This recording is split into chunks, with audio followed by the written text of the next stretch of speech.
বাড়িতে নিজে গরু কেনার পরে কই যে মানুষের আর কতদিন রেখে দোয়াবো, পরে নিজেরটা নিজেই ধোয়াতে মনে করেন যে মানে আগে কি মানুষ যদি অনুরোধ করতে হইতো? হ্যাঁ, আগে মানুষ দিয়েই করা হয়তো, পরে নিজেরটা নিজেই।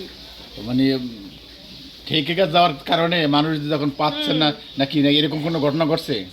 মানুষ ঘটনা মানে একজনের তো আর প্রত্যেক দিন পাওয়া যায় না কো, এই জন্য নিজের কাজ নিজেই মনে করেন শুরু করে দিলাম, দিয়ে এখন এই যে নিজের ইয়ে গেছে, অভিজ্ঞতা হয়ে গেছে এখন।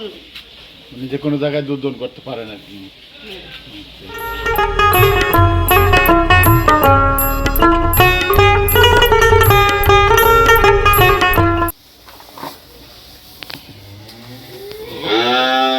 আপু, আপনি কতদিন ধরে এই খামারে কাজ করেন?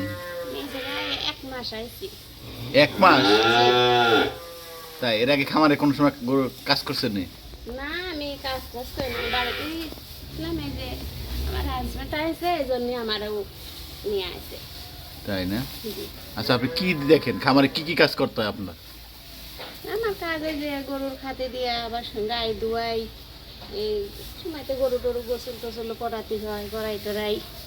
এর আগে তো করেন নাই, যে গরুর কাজ করতে কি ভয় লাগে নাকি নিজেই? গরু পালার অভ্যাস আছে বাড়িতে, আমি নিজেও গরু পালি, বুঝছেন? তাই? এরকম বড় বড় ওই মাঝখানে ওই গাভীটা আমাদের বাড়ির থেকেই আনাছে, ওই গাভীটা আমি বাড়িতে নিজেই পালতাম। তাই? ও, গরু পালার আছে। এই যে কুনার যে গাভীটা যে বাছুর সকল নিয়ে আসে, হ্যাঁ। এটা আমাদেরই গাভী। কোনটা? এই যে এটা, তাই? এই গাভীটা আমাদের বাড়ির থেকে নিয়ে আসে।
আপনি কি দুধ দহন করতে পারেন নাকি? হ্যাঁ, আমি দুধ দোয়াতেও পারি। হ্যাঁ?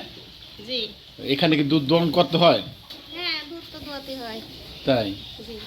ও, সকাল বিকাল 2 বেলাই দুধ দহন করেন? সকাল বিকালে যে এখন নামাজ পড়তে গেল, নামাজ পড়ে এসে আবার দোয়াতে হবে। ও, সাথে আপনিও দুধ দোয়াবেন? হ্যাঁ, সাথে আমিও দোয়াই। তাই? এটা শিখলেন কিভাবে এই দুধ দহন করা? এটা বাড়িতে নিজে গরু কেনার পরে কই যে মানুষের আর কতদিন রেখে দোয়াবো, পরে নিজেরটা নিজেই ধোয়াতে মনে করেন যে। মানে আগে কি মানুষ যদি অনুরোধ করতে হইতো? হ্যাঁ, আগে মানুষ দিয়েই করা হয়তো, পরে নিজেরটা নিজেই। মানে ঠেকে যাওয়ার কারণে মানুষ যখন পাচ্ছেন না নাকি, না এরকম কোনো ঘটনা ঘটছে?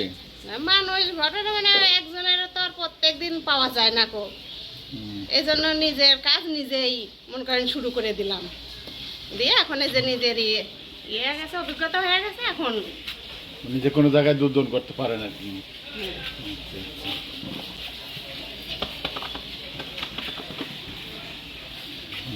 আচ্ছা, এই যে গাভী পালেন, এর সাথে তো অনেক ষাঁড় গরু তো আছে। ষাঁড় গরুতে সমস্যা না? অনেক ষাঁড় গরুতে আছে যে মানুষ দেখলে গুঁতো দেয়, ই করে, এরকম কোনো ঘটনা ঘটছে নাকি? এখনো এরকম ঘটনা এই জায়গায় ঘটে নাই, মানে সারগরগুলো তো ছোট ছোট, বেশি তো বড় এখনো হয় নাই। হ্যাঁ, যে কোনো সমস্যা এখনো হয় নাই তো। তাই? জি। না, এরকম কোনো সমস্যা হচ্ছে না? না, বর্তমানে এরকম কোনো সমস্যা এখনো হচ্ছে না। আচ্ছা।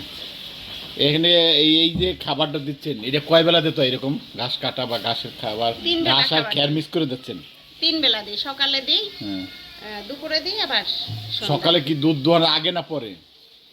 দুধ দোয়ানোর পরে খেতে দিই। খেতে দেয় মানে সবসময় কি বিকালও দুধ দোহানোর পরে দেন নাকি না, আগে? বিকালে এখন মানে দুধ দোয়ানোর আগেই খেতে কেন দিই। দুধ দোহানোর পরে দিলে ভালো হতো না? আগে দুধ দোহন করে তারপর খাবারটা দিলে নিয়ম তো দুধ দোহানের পরে দিতে হয়, তার কারণ দুধ দোহানের পরে যদি গরু যদি না শোয় সেই কারণে খাবারটা দিতে হয়। গাভী গরুর দোয়ানোর আগেই খাবার দিতে হয়, বুঝছেন? গাভী গরু সবসময় না আমরা তো জানি গাভী গরুর দোহনের পরে দিতে হয় কিছুক্ষণ দাঁড়াই মানে দাঁড় করে রাখার জন্য। গাভী গরুর আগে আমরা তো সবসময় আগেই খাতে দিই, তাহলে গাভীর দুধটা মানে চাপ হয়, তাহলে একটু দুধটা বেশি হয়, এই জন্যই মানে গায়ে ধোয়ানোর আগেই খাবারটা দিতে হয়। ও, মানে খাবার দিলে কি দুধ বেশি পাওয়া যায় একটু? হ্যাঁ, একটু চাল টাল খাওয়ালে তো দুধ বেশি পাওয়া যায়। মানে কি চাল খাওয়ালে সাথে সাথে কি দুধ বেশি হয়? এরকম কোনো ঘটনা আছে যে সাথে সাথে খাওয়াইলে কি দুধ বেশি আসে? আগে থেকে বেশি খাওয়াইলে দুধ না, বেশি? আগে থেকে তো খাওয়াতে হয়, খাওয়ালি পরে খাওয়া এই করলে তাহলে দুধ বেশি হয়। শুধু আগে মানে সাথে দিলেও হবে না, আগে থেকে না, বেশি আগেতেই দিতে দিতে হবে এবং খাবার আগে দিলে আর তারপরও তো একটু পাওয়া যায় তো। জি। আচ্ছা আচ্ছা, ঠিক আছে আপু, ভালো থাকবেন। আচ্ছা, ভালো থাকেন আপনারাও। আচ্ছা, আর একটা জিনিস জানতে চাই, আপনি যে এই যে গরুর কাজ করেন নিজেরা তো এত নিজেদের খামার না তাই না? জি। নিজের কোনো ইচ্ছা আছে যে আপনারা দুজনে যে এনে হাজব্যান্ড ওয়াইফ এনে গরুর কাজ করেন, নিজেদের এরকম কোনো খামার করার কোনো স্বপ্ন আছে কিনা? গরু আমি বাড়িতে সবসময় বড় বড় গরু আমি 2-3টে করে পালি, বড় বড় গাই। হ্যাঁ, যে বড় বড় গাই আমি এখন তো পালতে পারেন, এখন তো এখানে কাজ করেন, এখন তো এই জায়গায় আইছি। এখন কি নিজের গরু আছে? নিজের গরু ছিল যে বিক্রি করে এখানে আইছি।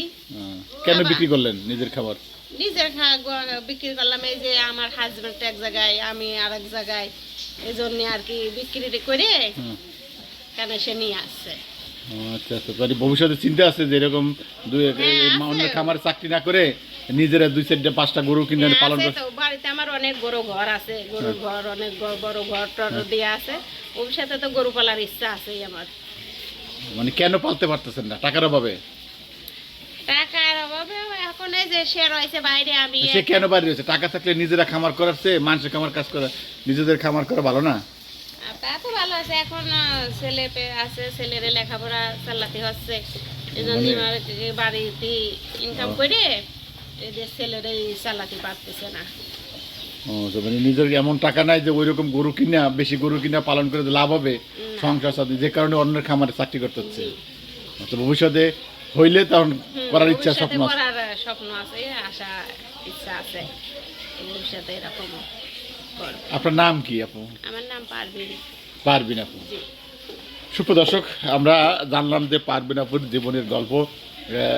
তিনি এই গরুর খামার কাজ করতে করতে, নিজের গরু পালন করতে করতে গরু পালনের অনেক কিছু শিখেছেন, দুধ দহন থেকে শুরু করে গরু খাবার দেওয়া, গরুর গোসল করা, সব কিছুই তিনি আর করতে পারেন।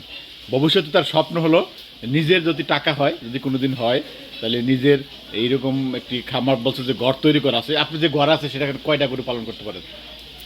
আমার ঘরে আমি নিম্ন 10টা গরু পালতে পারবো। 10টা গরু তিনি পালন করতে পারবেন। যদি টাকা থাকে 10টা গরু কেনার সামর্থ্য হয়, তাহলে হয়তো নিজেই একদিন খামারি হবে পারবিন আপা। আমরা আশা করি তার এই যে পরিশ্রম, তার যে এই যে ত্যাগ, তার যে ভবিষ্যতের স্বপ্ন। কয় ছেলে মেয়ে? আর 2টা ছেলে। কিছু পরে বড় ছেলে ক্লাস 10-এ, আর ছোট ছেলে। কি বানানোর স্বপ্ন ছেলেদেরকে?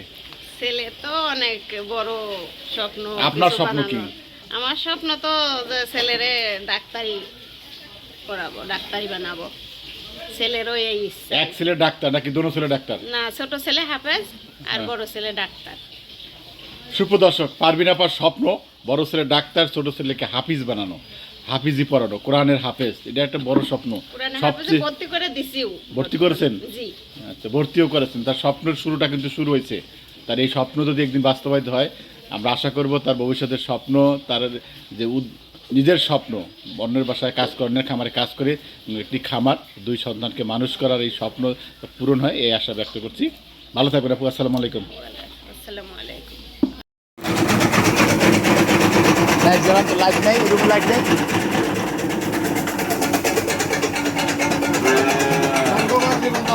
শেষ শেষ রান্নাই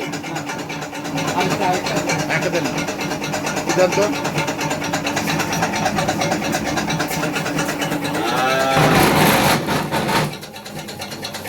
খাবার দিতেছে